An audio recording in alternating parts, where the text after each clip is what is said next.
Hi, good morning. My name is May Sarhan, and I'm your Master of Ceremony today. I would like to welcome you to Egypt, to the American University in Cairo, and to the first International Conference on African Challenges, ICRAC, addressing the first Sustainable Development Goals under the theme No Poverty. Today, we are gathered with delegations from 15 countries, as well as delegations of specialists in African research from outside Africa. We will start with a welcome note from the Provost and the Chief Academic Officer at AUC, Professor Ihab Abdulrahman, who is also a professor of physics and has been in academic administration in different capacities since 2013. Welcome, Professor Abdulrahman.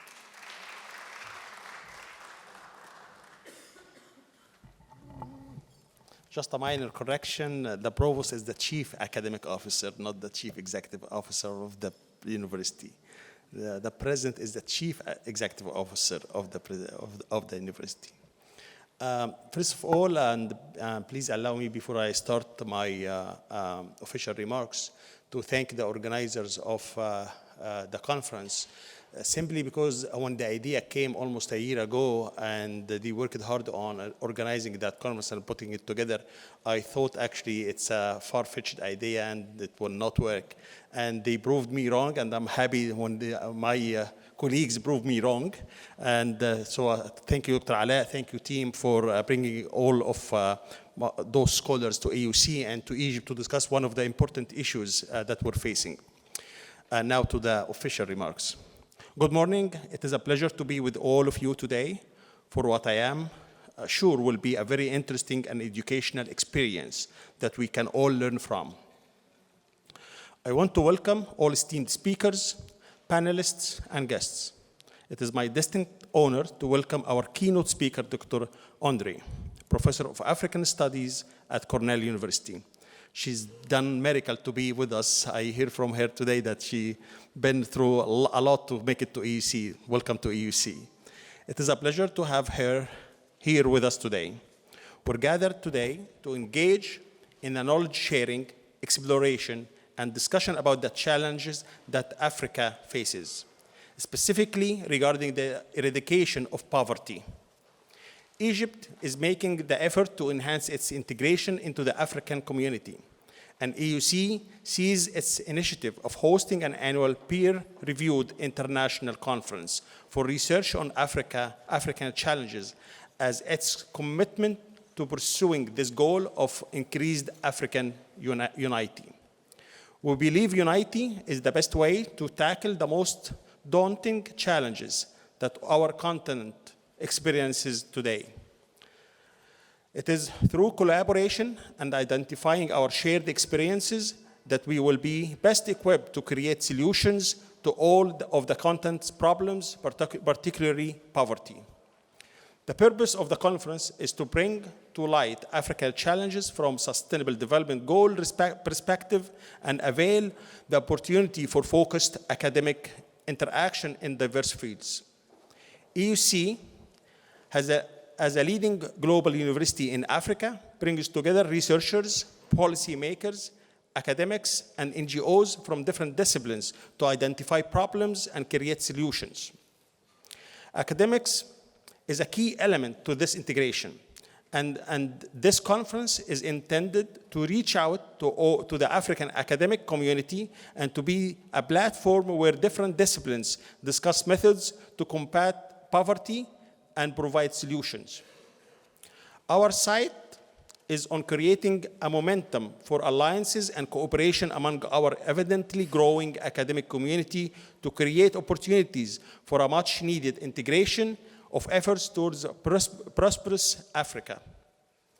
I take the chance to welcome you to our beautiful campus. And I wish you all a very fruitful conference. Thank you.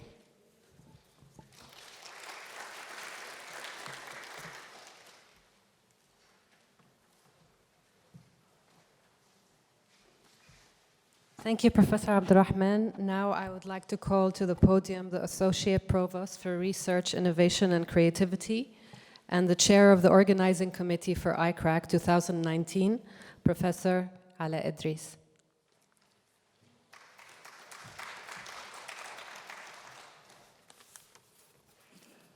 Good morning, everyone.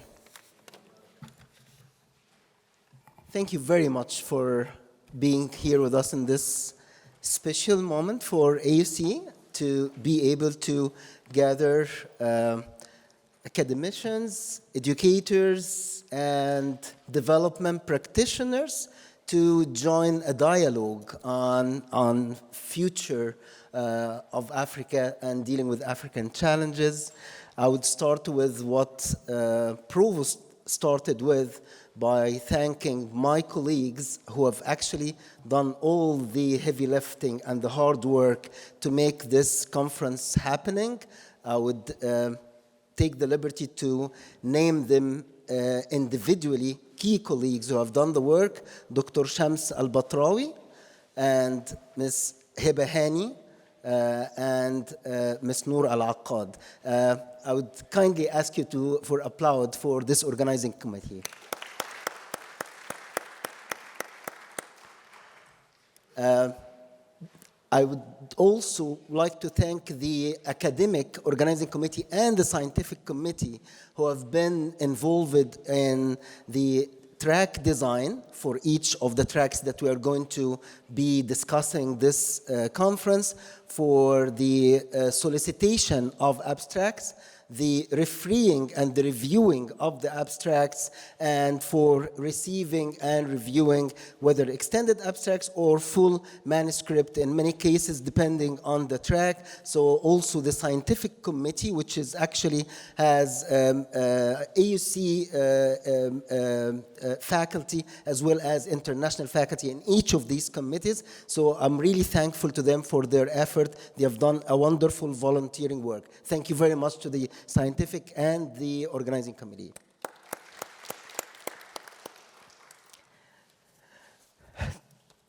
Dear colleagues from across neighbor African countries and African challenges advocates from across the globe, it is a special day for us at AUC to host a multidisciplinary group from academia and practice to address the content challenges. The Office of the Provost and the organizing committee from all schools have been working tirelessly for a full year to bring this initiative, which was articulated by the University Research Board a year ago, to life. The American University in Cairo has been carrying the torch of higher education for 100 years. This year is our centennial. The AUC have been established 1919. In this century-long journey, we have continuously been moving forward in order to adapt to an ever-growing and ever-evolving academic culture that meets societal demands and stays abreast of technological advancement. Today, we find ourselves at a unique crossroad where keeping up with technology, society, and international job market is simply not enough. The educational landscape is quickly shifting towards research-driven, community-focused, and inquiry-based learning. And in order to remain at the forefront of regional and global debates shaping our continent today, we must embrace and advocate for these new approaches at home. While common challenges in Africa or African studies have been well documented, we know what our problems are.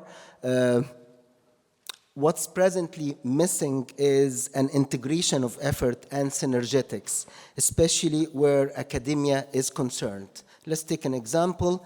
As it stands today, there is a severe lack of integration between African academic communities with very little faculty mobility, very little student exchange, and joint research activity, almost close to none. And that's not acceptable as a means of integration. The International Conference for Research on African Challenges is taking place at the American University and is designed to address those integration challenges. As a peer-reviewed academic conference. It is a great opportunity for African researchers and scholars to come together through a healthy and structured interaction between discipline-based communities and across multiple disciplines. And we have designed sessions specifically for addressing multidisciplinarity of our dialogue and our discussion.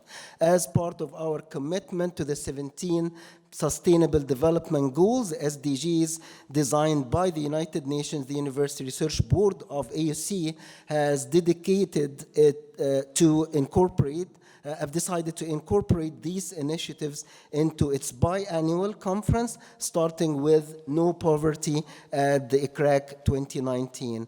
We really very much look forward to the dynamic debates, promising exchanges, and diverse opportunities the conference will create.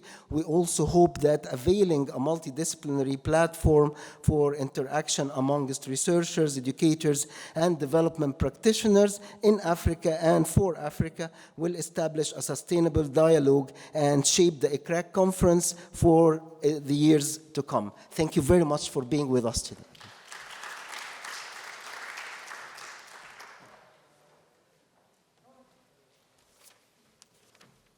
As I'm already here, let me have the honor and the pleasure of introducing our keynote speaker. Our keynote speaker, as the Provost mentioned, Professor Teresa Asi Lumumba, professor at African Studies and Research Center, College of Arts and Sciences, Cornell University, and professor of African and Diaspora Education, Comparative and International Education, Social Institutions, African Societal History, and the Study of Gender. She served as director of the Cornell Program on Gender and Global Change, and also as director of Graduate Studies of the Africana Studies. She is served as the president of the World Council of Comparative Education Societies from 2016 to 2019, and served in 2015 to 2016 as the president of Comparative and International Education Society. She joined Cornell in 1991 as a Fulbright Senior Research Fellow and a Ford Foundation Africana Studies Fellow. She is a Fellow of the World Academy of Art and Science. Please welcome with me Professor Andre.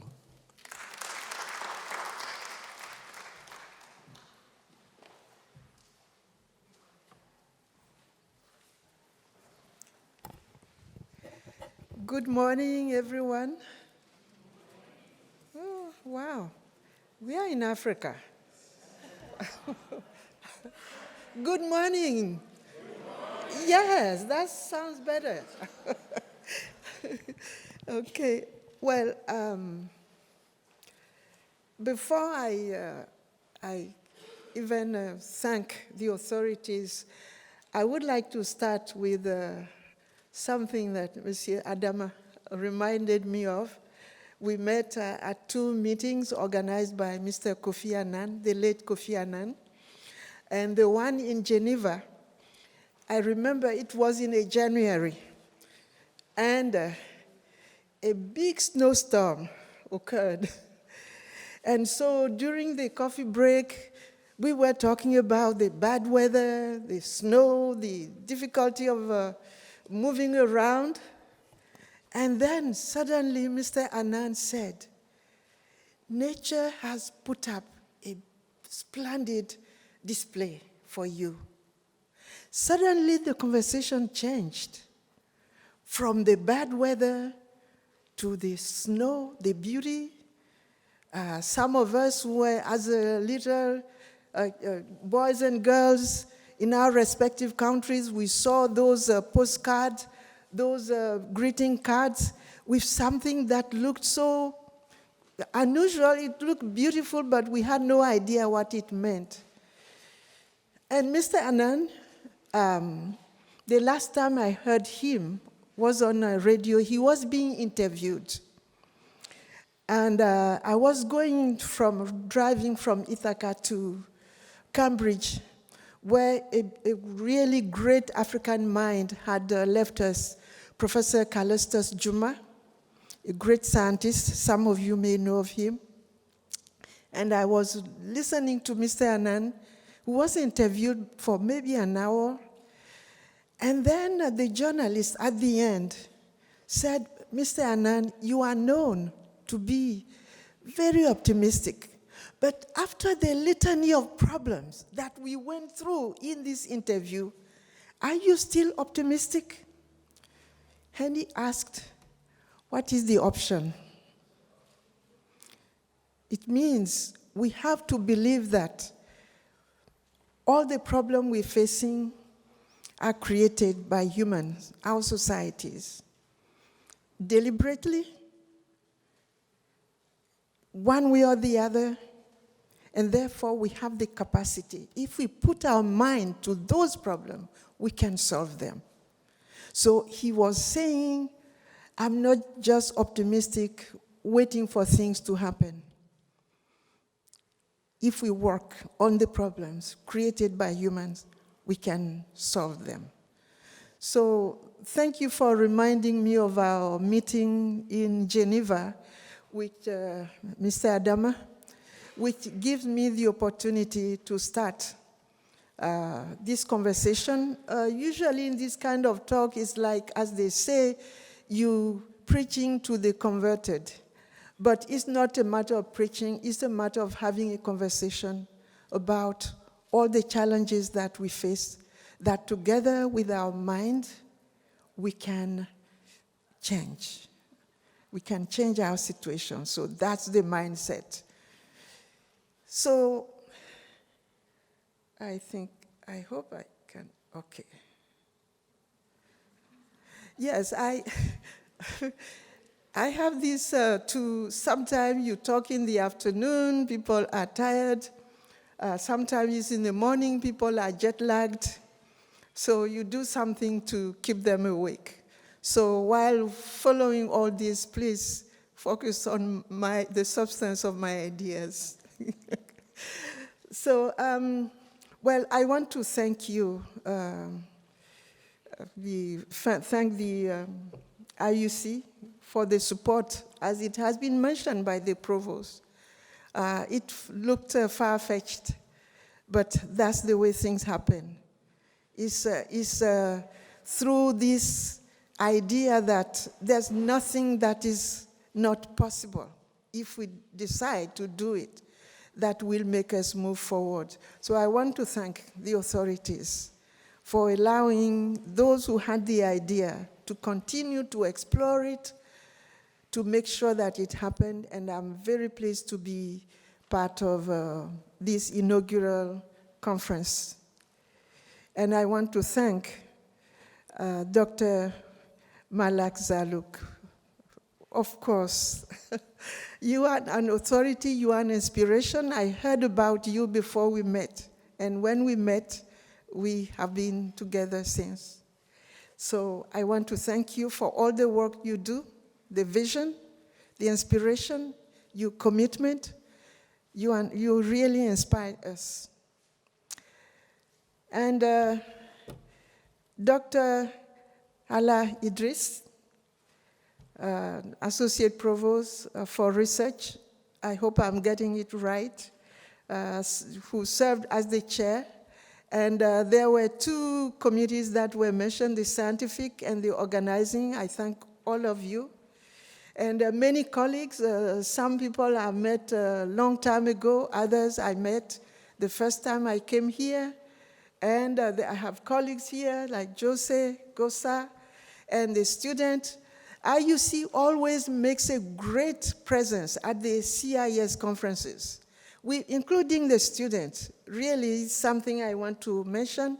And if more resources can be given to them so that they can come regularly, it will be good. Not only for IUC, but for CIS. We're all trying to think of new ways to move forward, to shake all these international organizations. When they came to the conference at which I had the honor of being part as a president, with a title that several people thought, well, This will not work. Ubuntu, imagining a humanist education globally. People will think it's African, and therefore they will not come. So what would be wrong if it is African? And wherever you are, you come. So in any case, they proved the student from and the faculty, including the dean then, Dr. Samir, all of them had a very, very positive presence. And so, yeah, many of you, yes, regularly, all the way to the last one in San Francisco. So I want to thank you sincerely, and everyone who has come here. We keep meeting. Another person with whom I attended a conference just in October, we're here. It means we are all concerned about the same issues. That's the positive dimension of it. So I focus on science and technology, issues about science and technology. And so that I'm not considered to be against science and technology, I want to make sure that I share with you my passion for science and technology. Work I have done in the past as a student. Early before when the internet started, I was a student in France where I was curious, but it was so theoretical. After one semester, we saw a card, punching card. Those who are old enough to remember the punching card, all the way to now. So I am a passionate user of science and technology, and I support the idea. So I want to clarify that before I move on. My question, the issues are about fundamental questions on the broader roles of education in promoting and sustaining social progress. I mentioned here, I'm going to condense my presentation so that we can get into some discussion.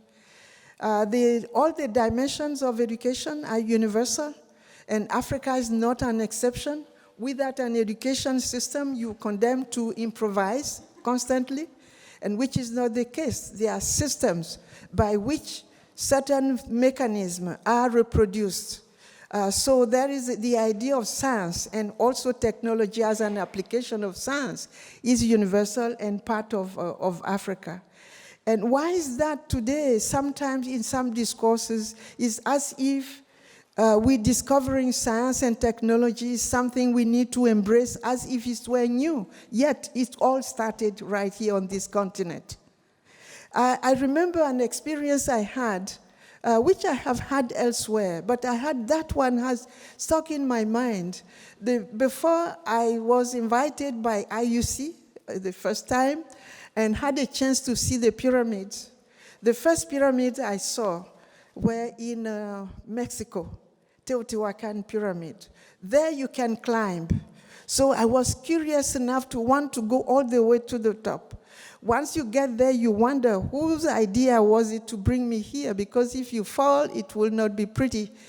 But we managed to come down. But as we were coming down, there was an image that stuck with me. There were people sitting at the base of the pyramid, the one we visited. Broad street as if they had been built just a month before. Yet these streets were constructed hundreds of years before Columbus.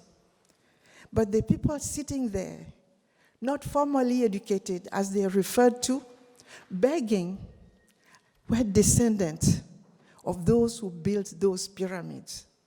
That contrast, how come their ancestors so long ago were able to build those pyramids with extraordinary things inside? We visited rooms where they painted the rooms red color with enough light from the sun to see in the room, but the angle is so that the colors were not faded by the sun. Scientific knowledge And here are the descendants of these people, reduced to beggars. So my point here is that history is not destiny. One of the questions when I was discussing with Professor Zaalouk, is Africa condemned to be poor for so long, for years to come? My answer is yes and no. But my answer is that history is not a destiny. If history had been destiny, Africa would not be poor today. Africa would still be ahead. Because as the great African-American historian, John Henry Clark, has articulated from his history at a time when part of Africa, so much discovery, so many great construction of the human mind and realization were done. Europe was still in darkness. Watch his video, read his book, The Great and Mighty Walk. And therefore, if history were destiny, Africa would still be making those mighty walk. Instead of being the source of pity, instead of seeing all the statistics showing that we are lagging behind. On the contrary, if history had been destiny, we will be leading the way. And then, since history is not destiny, that's how we got where we are. But we can also say that the history of today is not destiny. It means we're not condemned to still be where we are. It's a matter of thinking right, of asking the right question, of using the proper educational instrument, the thinking, what it takes to move forward, instead of having the illusion that you're going to catch up. It will be a mirage for a long time. If you're trying to catch up with the wrong tools, with the wrong education system, if you're running for the technology without even knowing, thinking of how you're going to use that technology, if you're thinking that technology is alien to Africa, and therefore you have to have that timid approach to technology. So these are some of the questions.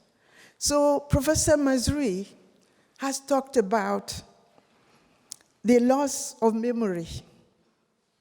How do we awaken the African mind without, as he has argued, falling into what he has called Gloriana, meaning inventing things that didn't happen? There was enough that happened for us to invent, imagine things that didn't happen. Like any other part of the world, what is called development, social progress, innovations, it didn't happen in every place of that geographical location. Just like in Europe, things didn't happen everywhere at the same time. It evolves. If we look at, someone mentioned, Professor, that I gave a lecture at the University of Johannesburg 2 years ago, the Eric Molobi lecture. I mentioned also that if we refer to what is called the major research university, it didn't start in Europe. And in Europe, the idea of a research university that has become part of the German culture. Higher education didn't start in Europe, didn't start in Germany. You see? But you move, you take what has happened elsewhere and move forward with it. And that's the attitude that Africans should have in trying to think of ways in which they can come back to the center of the world instead of being at the margin and being the ones who needs to be always helped. And the great Samira Amin has talked about loss of agency. Loss of agency. when you're no longer capable of thinking, of designing, of finding your own direction. Mwalimu Nyerere once articulated, if you want to go east and somebody is going west with a car, but you don't have a car, well, because that person has a car, will you go west while you need to go east for whatever you want to do? If you go west because there's a ride, you will find yourself even further away from your destination. So these are some of the ideas in terms of how we approach history.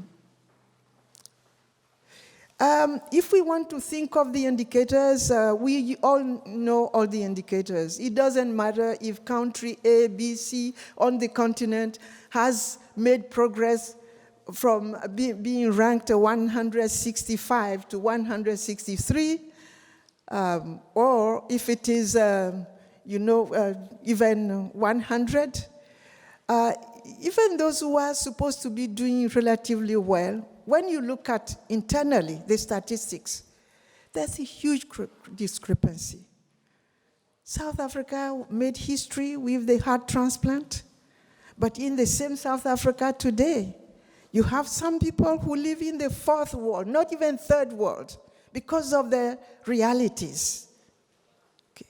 So if we look internally, we see all these inequalities, and therefore, for our conversation, it doesn't even matter to line all those statistics that are so depressing sometimes. But instead of feeling depressed, it should really shake us to move forward, to think what we can do. So all these notions, what I want to focus on is you have a whole list of all the subtitles, the different panels for this conference. But even some of the notions, the notion of alleviation of poverty, the assumption that you can only alleviate for some people, not eradicate it. So let's think about it. So I've already mentioned the notion that history is not destiny.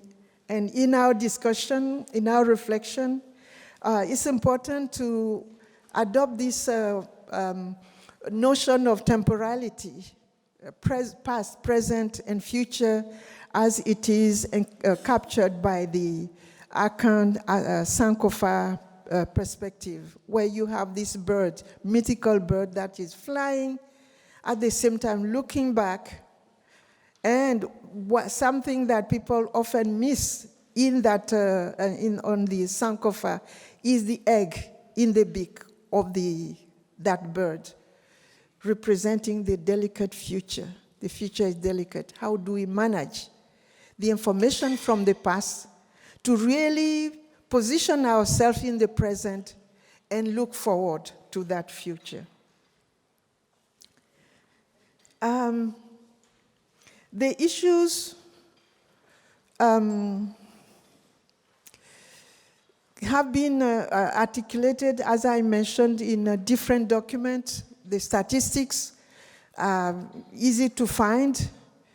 A few years ago, another colleague and myself were invited to do a review of what was called a vision.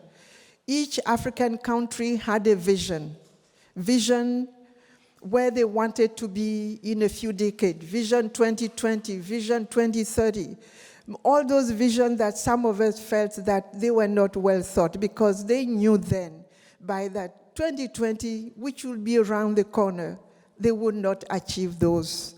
But what we reviewed actually there were gender dimensions, but what was striking, I was asked to focus on Francophone countries. My other colleagues focused on the so-called Anglophone countries, so-called Anglophone, Francophone, but this is the way we are out there, we are defined. So what was striking is that each country wanted to advance. They made a very clear pronouncement in terms of where they wanted to be a modern economy, to be globally competitive, to be all sort of great ideas in terms of the future. And what was remarkable also was that they all think that it's with science and technology that they would be able to do it. Examples are given. Japan, it doesn't have natural resources. It has all sorts of natural calamities, the tsunami, the mountains, very little arable land, and yet this is where they are. It's because of the science and technology. Without asking the question, why? Well, Japan has, as an example, that science and technologies that they have used to advance, but at the same time, they're solidly rooted in their culture. Okay. So science is not that neutral thing that we can embrace, bring to the continent. So I'm also referring here to the Africa, the Agenda 2063, some specific aspects. I have done some of the work, so I'm referring to different part of areas where I have been reflecting on to really steer the conversation, to start the conversation.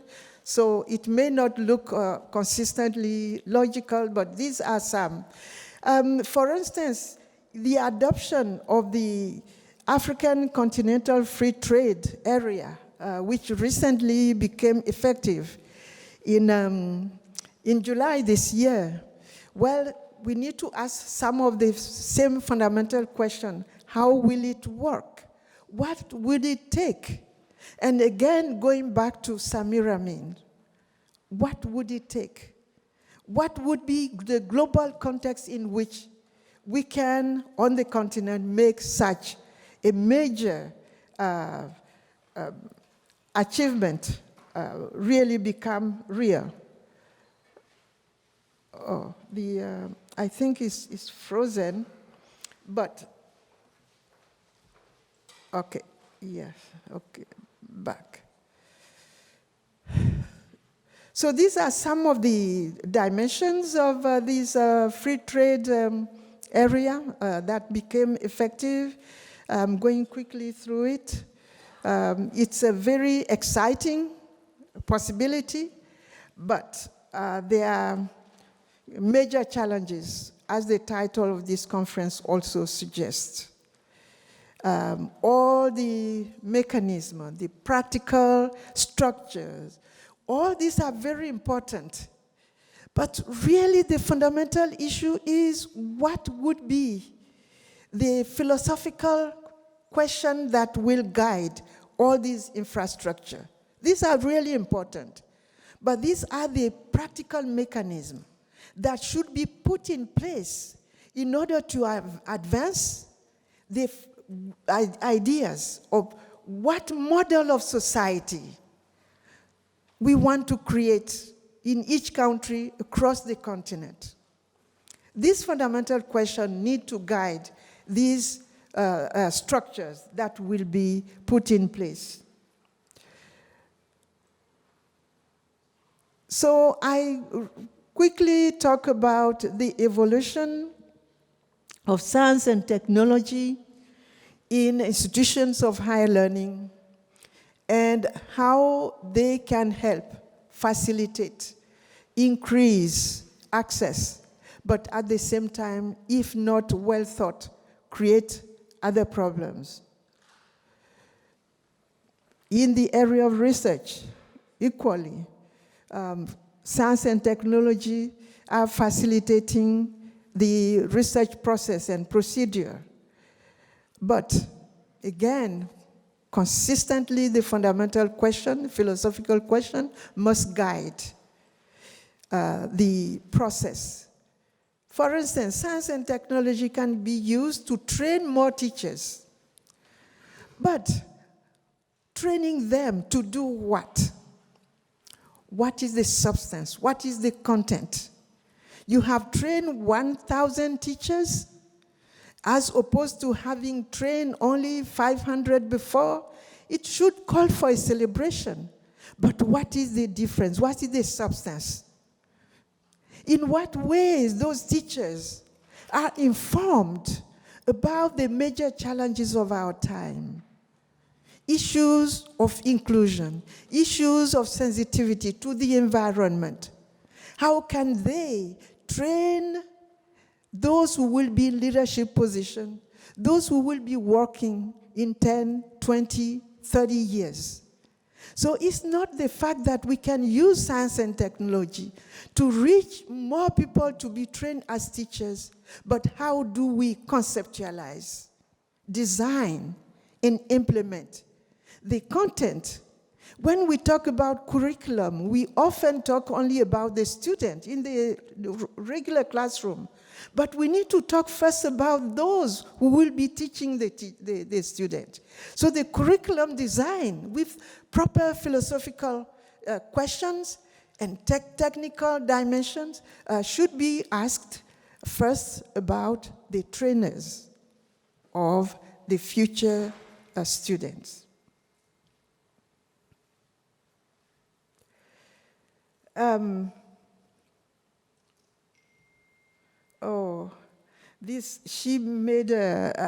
asked someone to help me who is really in the technology, and sometimes she does it.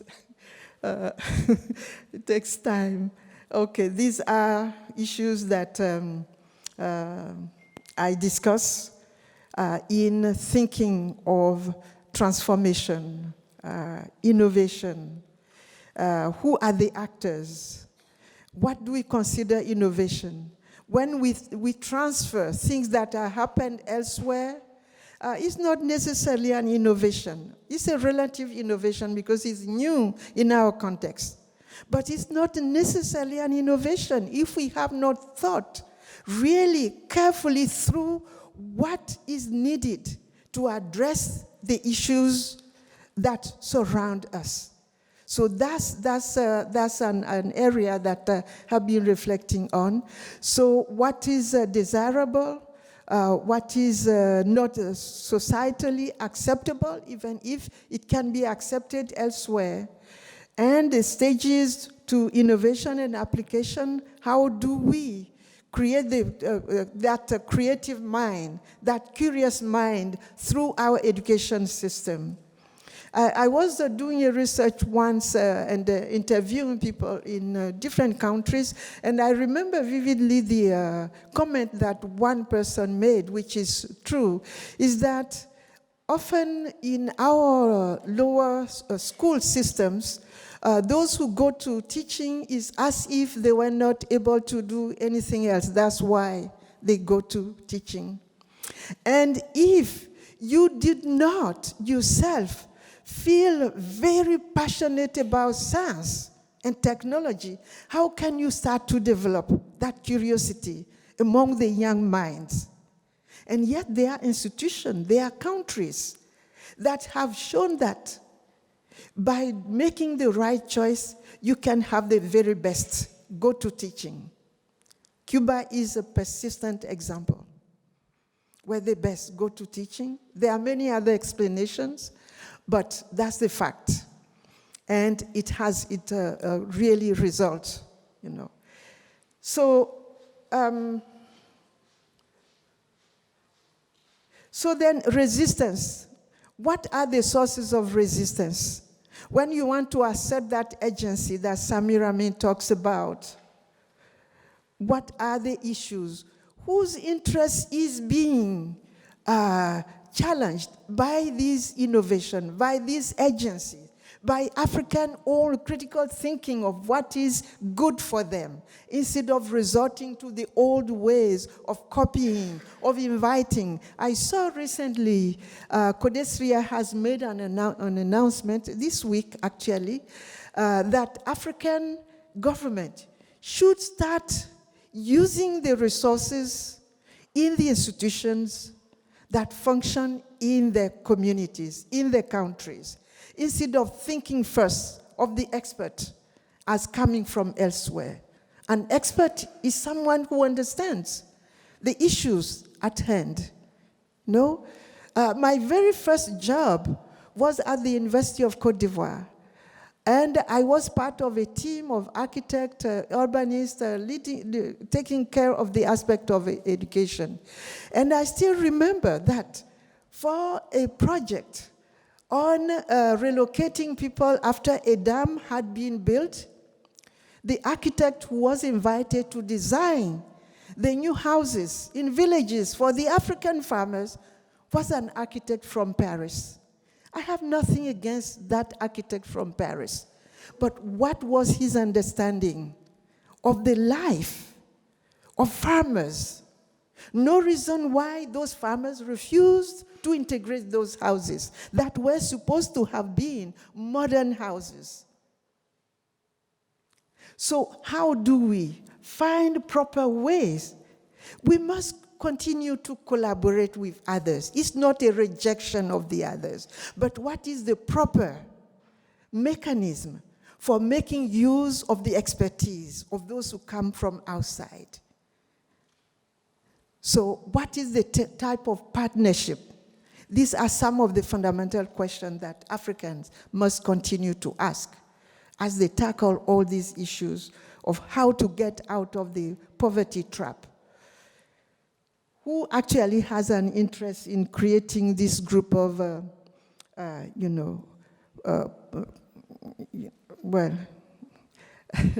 pro-poor? If there's no more poor, who will be expert and claim to be the benevolent person caring for the poor? So I want to really quickly move so that we can have a conversation around these issues. I talk about the digital economy. Yes, indeed, in the contemporary world, you cannot really be part of this global world if you don't have the technological savviness and the expertise. But I go back to the critical thinking that must be part of the digitization and learning and organization of social institutions. Hence, as human with the rational thinking capacities, the African can also and should be in control of the interface of technology to be at the service of the society rather than being controlled by it.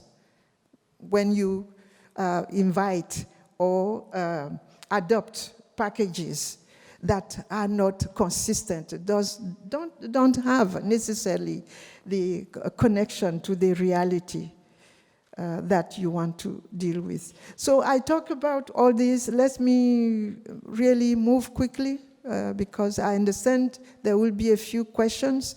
So you understand my point here. And I think that even when we focusing on science and technology, there must be that framework. And I quote here that Ubuntu, that's really dear to me in my thinking, the Ubuntu worldview, which articulates the essential oneness of humanity and collective community, and a set of cultural practices and spiritual values that strive for to emulate and respect of humanity in its complexity. So I talk about all this as a critically important. While focusing on science and technology, what is called the core learning, we need to think of what is called the soft part, soft values, in order to be able to make use of those technological innovations and inventions. Education and transformative model, self-improvement. The digital emergence has created countless opportunities. These are my argument, but it must also, we must be able to think of those possibilities in the realistic context. For instance, personally, and many people are amazed how people who are not considered to be formally literate use the technology. I'm just marveled. But in being amazed about that, we should not forget that those people should have had the right to also learn how to read and write. So we need to think of all this dimension of education as a human right and also as an empowering tool. But what type of education? What is the nature of the education? What should be the focus? Who should have access? All these questions must be dealt with in a comprehensive way.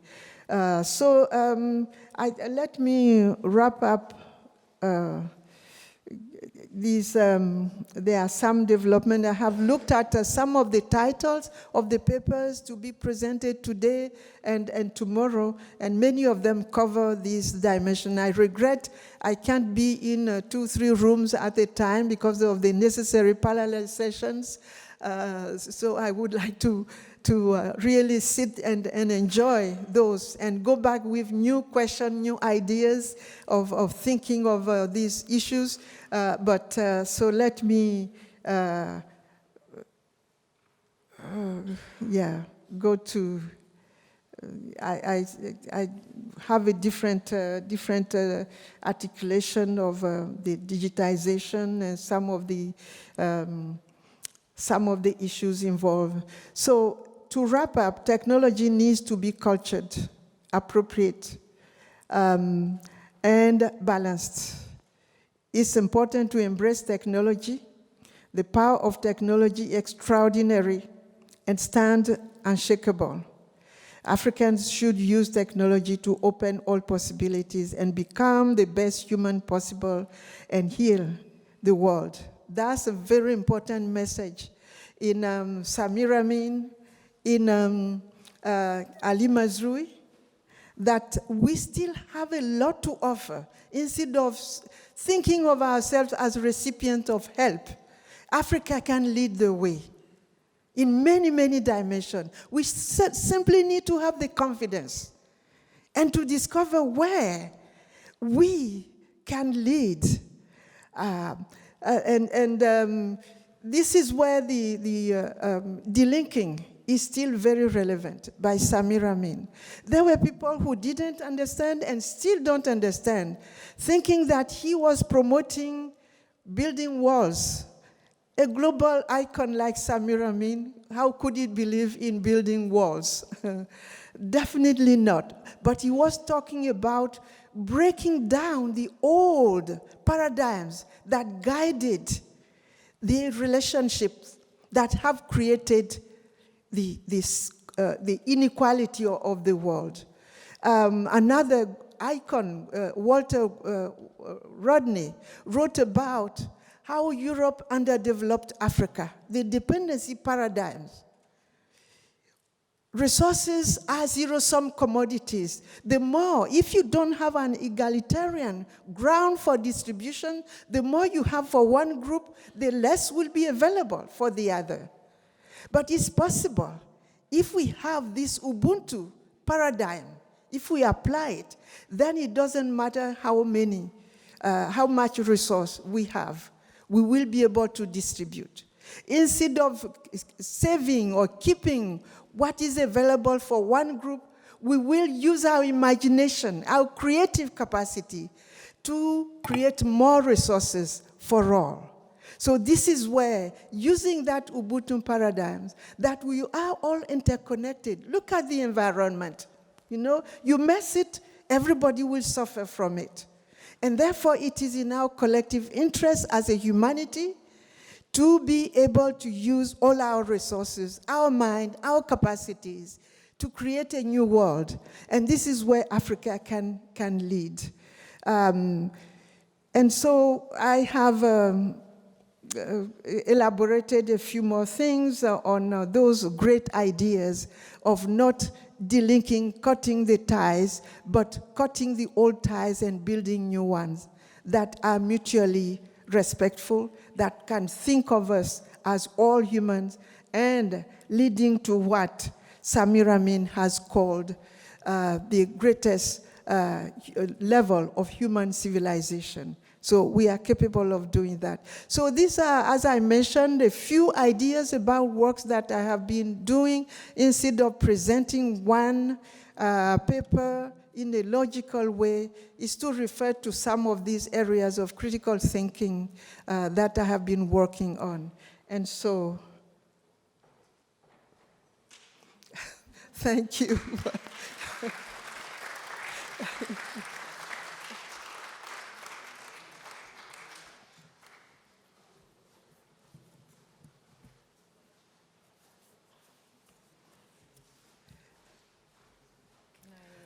Open the floor for Q&A Sure, with sure. you. Certainly, certainly. Yes. Thank you, Professor Lumumba. Now we'll open the floor for Q&A. So if you have any questions, it's now.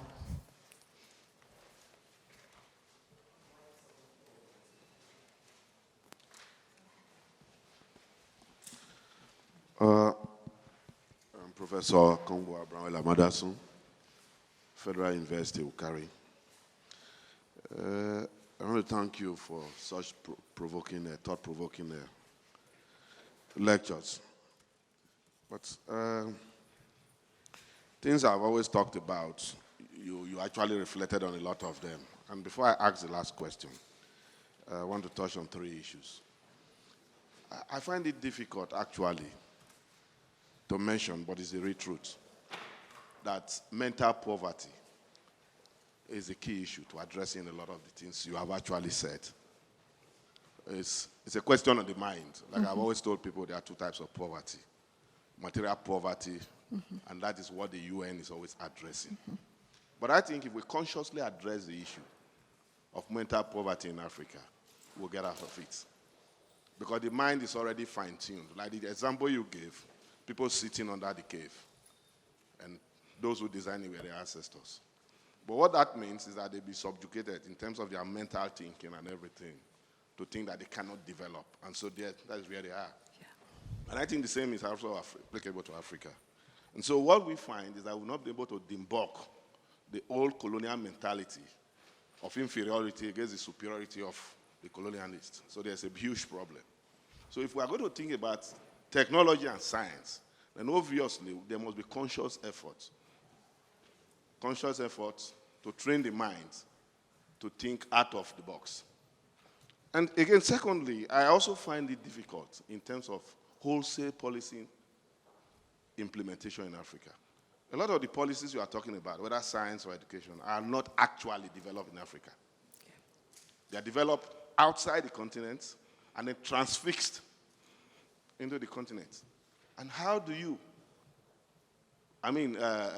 implement the policies where you don't have the infrastructures, and where they even exist, they are in decay, where you don't have the institutional capacity to even implement such policies? And I think, again, the question of what kind of institutions we want, what kind of policies, where are they designed, and for whom, we need to address all these issues. And of course, lastly, the issue of statism and liberalization comes into play. It comes into play. And of course, in addressing these 2 issues, the question we must ask in terms of technology and science is, who should intervene? Is it market forces? Should it be the state? And if the state intervenes, what should be their role? Do the citizens have the wherewithal to actually intervene in terms of market forces, liberalization, which I refer to as the law of the jungle? In a poverty-stricken environment, can science and technology actually strive? And lastly, to capital is, whose science? Is it the African science? Is it the science that is based on the needs of the African? Or the science that is based on globalization that has no relevance to the African community? I think a host of questions need to be asked around these thoughts. Thank you very much. Well, these are comments that really we could have written a consistent paper together. So it's not, they are not questions. They are really to reinforce some or develop some of the points that I was making. I start from the end. The market forces. Well, the idea of a market is nothing new or alien to Africa. Coming from West Africa, as a woman, I know certainly that the idea of the market, a place where you exchange commodities, is not new or alien to Africa. But what are the criteria? What are the parameters? So the global market idea of liberalization, that what is the private is superior to the public, all these notions that are associated with market, global liberalization, are some of the issues. And we believe in it. They create the paradigms, and we follow.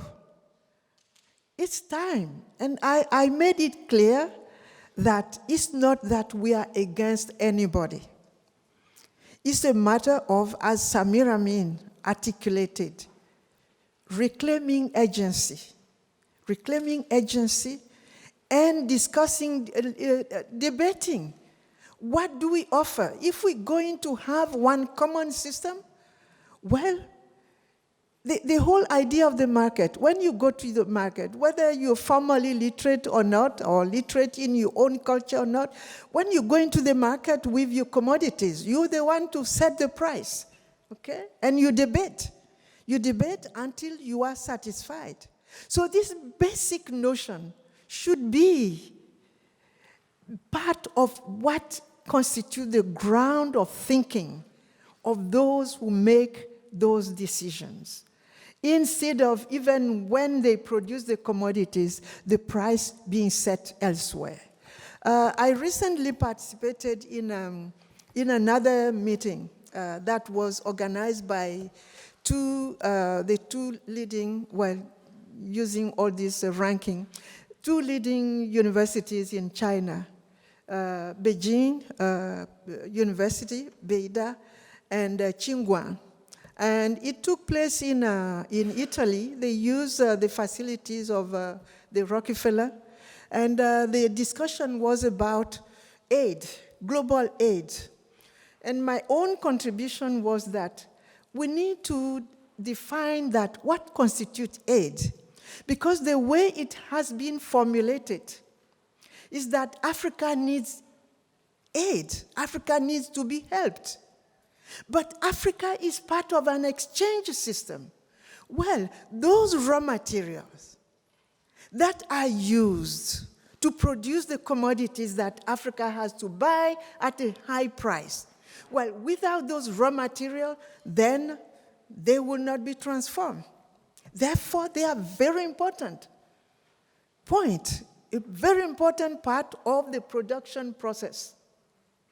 And so Africans should be, even if at the moment they don't have the technological capacity to transform them, well, they should put themselves in a stronger bargaining position. Instead of appearing always weak, we have only raw material. If you have raw material, without those raw materials, there will not be transformed materials. Full stop. The computers will not work without all the material that come from the Democratic Republic of Congo. So we should, as you were saying, we need to change the mind. We are not the only one who need help. Those who need our raw material also need help. So we need to find new concepts of defining those relationships. And that's part of the delinking, see? So again, all your comments are consistent with my argument, so I want to limit mine to this.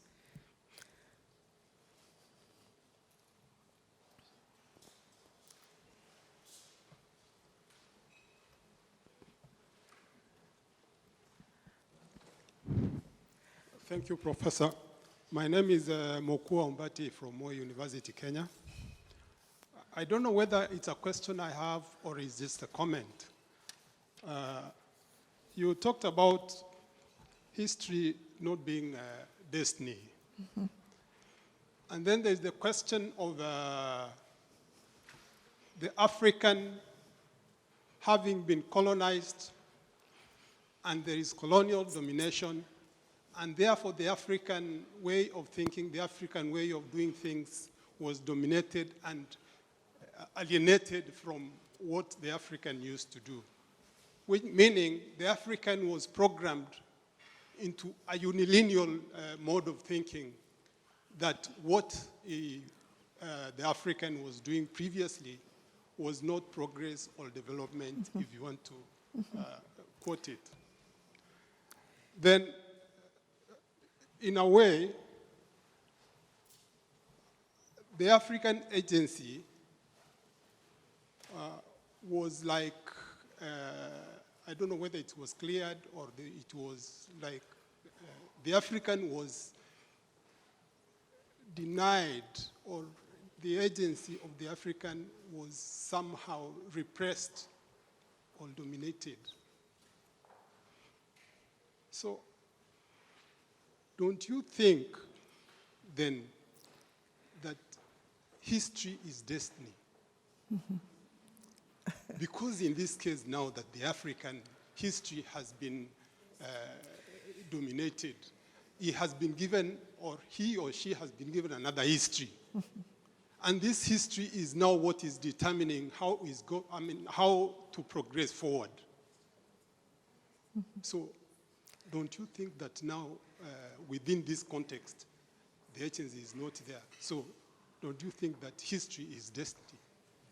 If it were destiny, you would not be asking those questions. I will not be saying what I'm saying. Yes, it is true. The challenges are enormous. Any colonial system, whether the colonization of Africa by the Europeans or colonization of any other society, I'm partly trained historian. So no colonial system will go and praise the ones that they are trying to colonize. They have to empty their mind. They have to convince them that they are inferior and so forth. So it was done. Africa had suffered among the most. I say among because the Native Americans have another history to tell. After the transatlantic enslavement and then colonization, yes, it is true. However, when I read in the archives what the Africans were saying, why they were rejecting the European education, they were right. That you cannot train people for your community by others, those who have only their interests in mind. Why the Africans rejected the adoption of the economic, the commodities. For instance, where I come from, Côte d'Ivoire has been for some time first producer of cocoa. Well, you know that when cocoa and coffee were being experimented in Côte d'Ivoire in the time of colonization, the people were required to water the plants because they wanted to see if they could succeed in the soil. Well, they were watering those plants, certainly, but they were watering it in hiding with hot water because they wanted to convince the French that these plants will not succeed here. You go elsewhere with them. So they were aware of what was taking place. That's why one of the first things that the colonial system, be they French, British, English, it's the same, English, I'm so passionate about, or Portuguese, one of the things they did, or the Belgian, who actually thought they had found the right formula for training colonized people. Enough so they would be useful, not too much to create problems. Okay. What they did was to create schools. And when they created those schools, they created two kinds. One that was called by all of them, School for Chiefs' Sons. Listen clearly, even where the leading resistor who challenged them was a woman. When they created those schools, they created them only for men in the future. So it means, you're right, they were reprogramming us. However, education has this extraordinary thing, mysterious thing. It is an institution for reproduction, for the existing system, but it has also that capacity to create, to nurture that little mind there. That's something there, like a little light, a little flame that is there, that doesn't die. Otherwise, no African would have requested or fought for independence, even if that independence fell short of what they wanted. But they would not even have been thinking of independence. The mere fact that they did, the mere fact that so many people died for that freedom, the idea of freedom, it means even that education, it can reproduce, but it also can create something there that can challenge.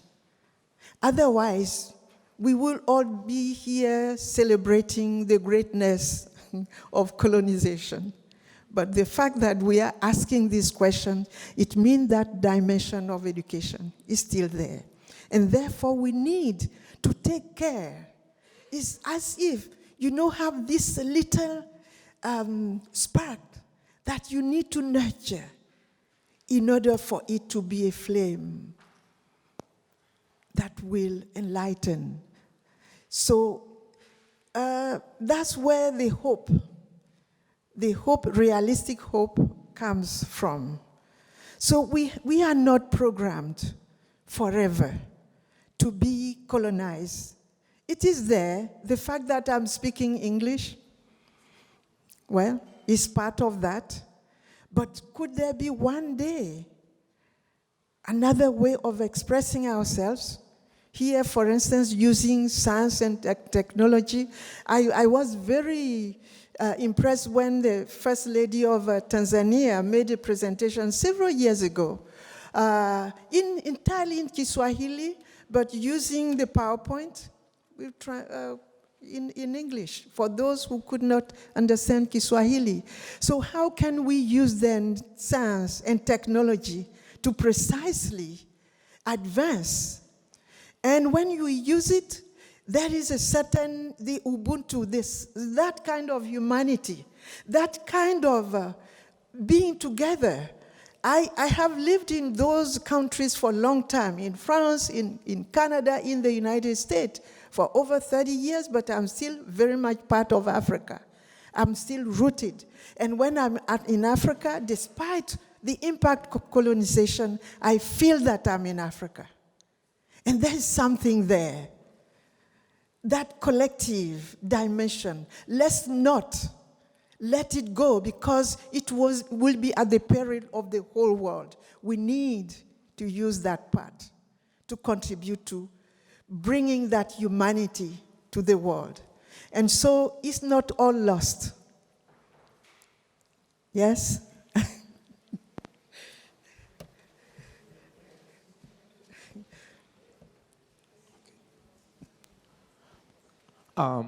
My name is Nicholas from Zimbabwe.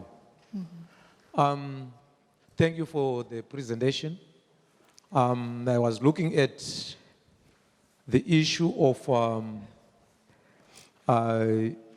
education that we have in Africa and the issue of science, which is supposed to be taught by education, the issue of technology, which is supposed to be taught by the education, and we are saying all those facets are supposed to deal with poverty. Now, our challenge here being poverty, we are saying poverty is perhaps a failure to earn enough income. And we are saying our education, our science, our technology perhaps that we have is not giving us enough income. Perhaps we are not sharing the same meaning, or what is it that I want to get it from you, Professor. How do you define education for it to have some relevance to poverty eradication? How do you define science? How do you define science? How do you define technology? Those three aspects. If you could define for us those so that we can perhaps see how we can use them to fight poverty in Africa. Thank you. Am I supposed to answer? Or yeah, I feel that time, I'm aware of.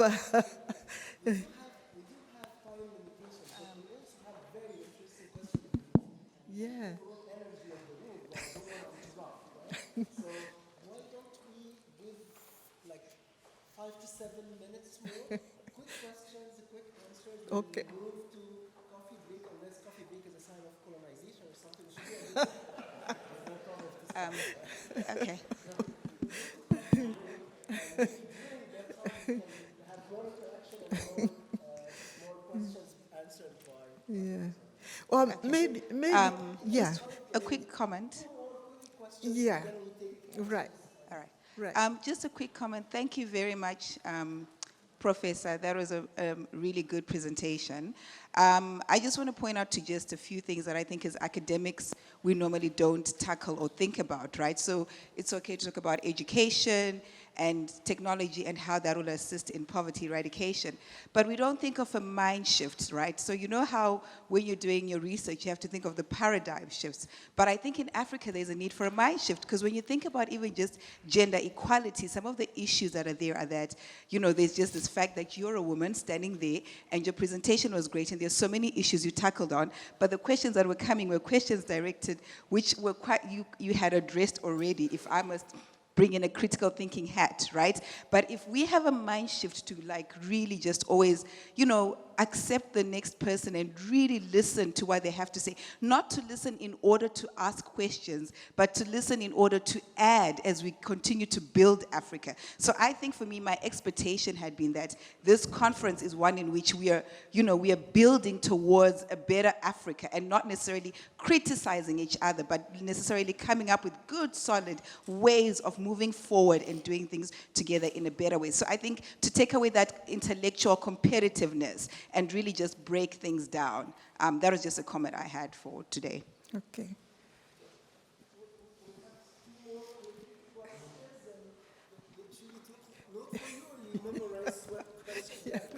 Thank you very much, Professor. I think this is a very interesting topic and critical. But in the beginning of your presentation, you said we have to look forward and what can we do? And we have to see a ray of hope. But I think we should be mindful of the key governance challenges that we have in Nigeria, in Africa generally. And when we look at it from that, in your presentation, you raised the issue of Ubuntu and seeing one another as a big social family and how we can work together. And I want to draw my question from that. And I also want to refer to what Prof said in the beginning about the lack of capacity. It's easy for us to say we can do this, we can do, but we have been saying this all along, but still the challenge persists. And it has been so difficult for us to move away from it, to address the problem. Even this AU free trade zone, we know the reality in terms of governance in each country, how it will undermine the even lack of capacity of AU itself, lack of, you know, having the resources, still depending on the international community. In that context, I want to draw my question from the role of African in the diaspora. Because when we are talking about seeing one another as a big social family, it's easier for African in the diaspora to come and say, this is how we can solve African problems. But what are they doing? They have seen, they have the exposure, they have the resources, something. When they are there and they are talking, I'm not saying some are not bringing something, remittance and so on, but it goes beyond that. In terms of this technology, even when we want it to be culturally driven, the reality is that African in diaspora have a key role to play. And the way they can play is to come home, to bring to bear the knowledge, the experience they have, to see how we can develop Africa. So because in Africa, in many countries, we don't have the capacity, we don't have the exposure, we don't have the resources, but they have seen, they know how it can be done. They are using this capacity, the resources to breed the Western world. Can they not come back home to see what they can do? I think this is a critical issue, and we have to look at it from that particular aspect. Thank you very much. Yeah. Yeah. Wow. Well, defining education, I think we all have a sense of what education is. That's why we're here. But my point is all the dimension of education, formal, non-formal, informal, every single society, including African societies, have theirs. And so it's a matter of how to manage them to resolve the problem, because education is a process through which you become. It's not because you're born somewhere that you are part of it. Unless you go through the education, you acquire the skills, you acquire the basis for being relevant in that particular society. That's how you become a member of that society. So what kind of society? How can you bring your own contribution? I will finish with criticizing. It's very important that we are critical of each other, critical of ourselves. This is where we start to change. So it's not only by throwing flowers at some of our leadership everywhere, is when you flatter them that they are happy. On the contrary, when you have the courage to tell them, well, this project we're embarking on may need certain thing, we're doing the best service. So let's not be afraid of being critical of ourselves, our limitations, and our possibilities together and individually. So that's, and as for this,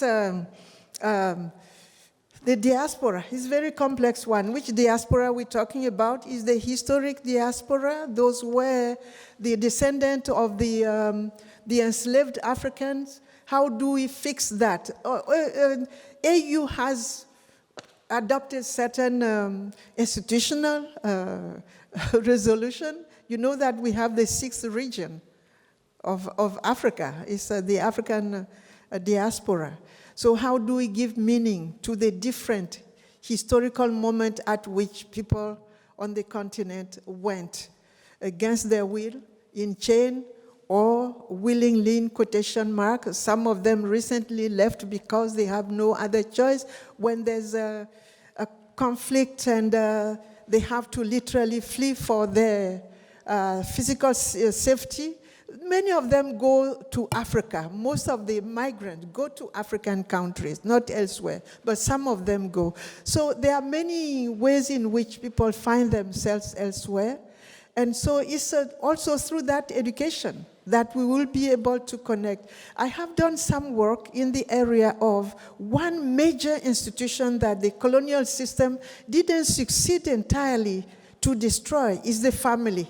And even people who are disappointed with their country, with their job, and leave and say, I'm done with Africa, the family brings them back. How can we connect all these institutions and use them positively? So also, let's not think that those who are in the diaspora know best they're coming with. Let's develop the partnership. It will not be different to see an African in the diaspora as bringing the solution than seeing an American or a French man or woman bringing the solution. So we need to be very careful in terms of what type of partnership we need to develop. And I have seen also, I bring students to different African countries. But those who are on the continent, they develop certain skills, coping capacities that those who have certain resources, use them well, do not have. So let's think again of all of us having something to bring to the table. when we think of how to advance Africa. We can talk more about it. I have written about the Afropolitan, this new generation of Africans who are very passionate, want to see the continent differently, but how do we make them work together with those who are on the continent? That will be the solution, not them bringing solution. It will not work. Okay. So thank you all. Yeah. Okay.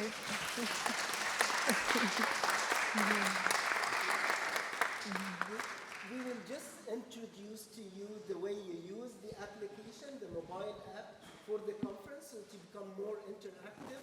And that's the only thing that's between us and having the coffee break. So, Dunya, can you come for seeing this? Yes.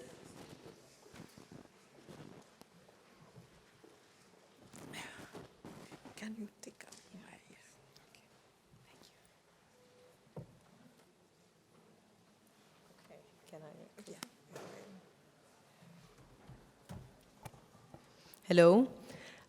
You'll be kindly handed over an envelope with your usernames and passwords so that you can access the guests network.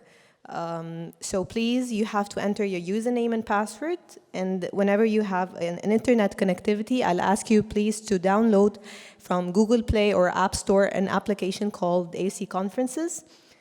This is the official application for this event. This allows you to check the agenda, check the speakers, the biography of the speakers, if you want to interact with all attendees, if you have any questions, and if you want to take photos and share it on the feed of the conference so that you can capture all your memories all through the event, the 2 days of the event. So if you have any questions, we'll be here to help you. I think that's all. Thank you.